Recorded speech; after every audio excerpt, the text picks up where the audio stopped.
bilang isang leader, hindi po maganda ang karakter ni dating Chief PNP Nicolas Torre. Nasa linya po ng ating komunikasyon ngayong umaga si Attorney Ferdinand Topacio, Deputy Spokesperson po ng Partido Demokratiko Pilipino. Attorney, good morning at muli maraming salamat po sa inyong oras dito sa program Pulso ng Bayan ng SMNI.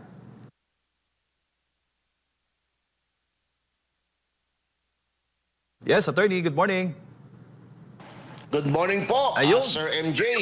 Jade po, Jade. Magandang umaga rin po. Opo, si Jade at Admar. Opo. Sir Jade and Admar, magandang umaga po at sa milyon-milyon din yung tagapakinig at tagapanood. Opo, Attorney, itong pag-uusapan na natin, itong most recent na event na nangyari kahapon, itong pagkakatanggal.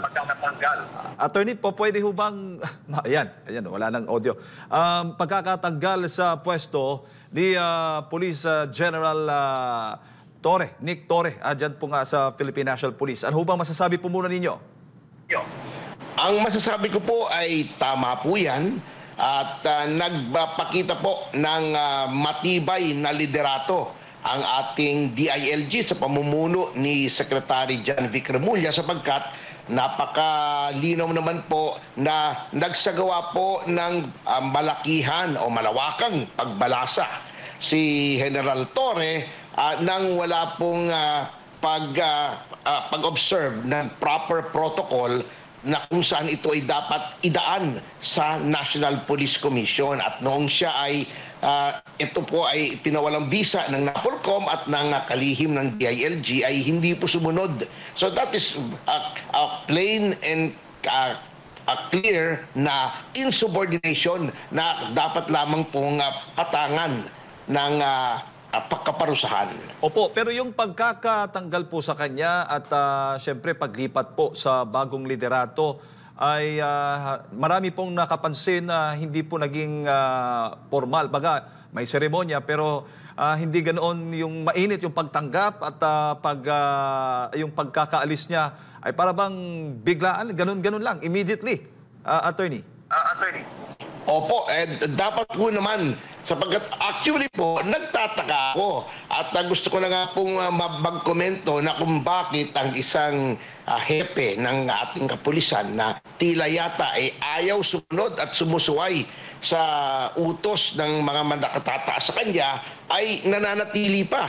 Actually, ilang araw din po bago umaksyon ang liderato, ngunit ngayong umaksyon na, ay nararapat lamang po yun. Wala pong puwang sa ating police hierarchy ang isang Chief PNP na hindi po sumusunod sa mga patakaran. Ako'y galing din po sa DILG noong panahon ni Pangulong Estrada at very clear naman po ang organizational structure ng PNP na ito po ay nasa ilalim ng DILG.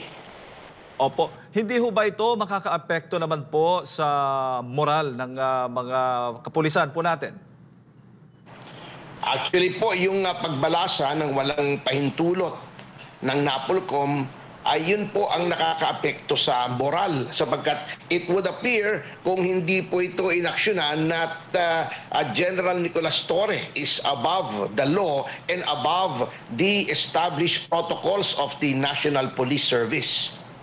Opo. Wala ho ba kayong nakikitang epekto, implikasyon, Attorney, doon sa mga naipatupad na ng mga polisiya po ni Nick Torre pagdating po sa peace and order sa bagong namumuno o mamumuno dito ngayon sa Philippine National Police?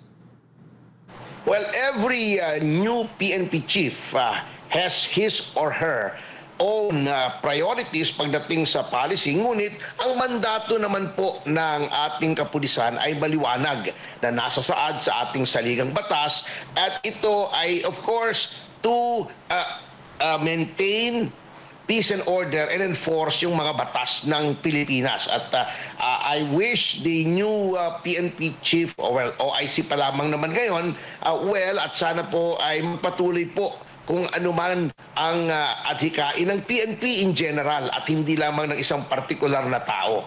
Opo, sa ilalim ho ba ng pamumuno ni Police General Nick Torre, ano ho ba yung obserbasyon ninyo sa pagtugon naman sa ating peace and order dito sa ating bansa? Sa tingin ko po, may mga pangako na hindi natupad. Katulad nung sinasabi niyang response time ng ating kapulisan. Hindi po natutupad yun. At saka para po sa akin, bilang isang leader, hindi po maganda ang karakter ni dating Chief PNP Nicolas Torre. Yung kanya pong ginawa yung sa parang publicity stunt na boxing na tinanggap niya yung hamon ni Duterte, ni Mayor Duterte, na yun pala, alam niya na wala pala dito sa bansa, nasa Singapore pala, pagkatapos he will claim victory. That shows a certain degree of mental dishonesty na hindi po bagay sa isang namumuno sa ating kapulisan. Yun lang naman po ang ilang bagay sapagkat napaka-iksi po ng stint ni General Torre, more or less 3 months lang, for any person to observe kung anong trend ng kanyang pamamalakad. Ngunit yung dalawang bagay lamang pong yun ay nagpapakita na karapat-dapat lamang po na siya po ay nasibak na. At yung latest nga, yung pagsuway sa mga nakatataas sa kanya sa hierarchy ng pamahalaan.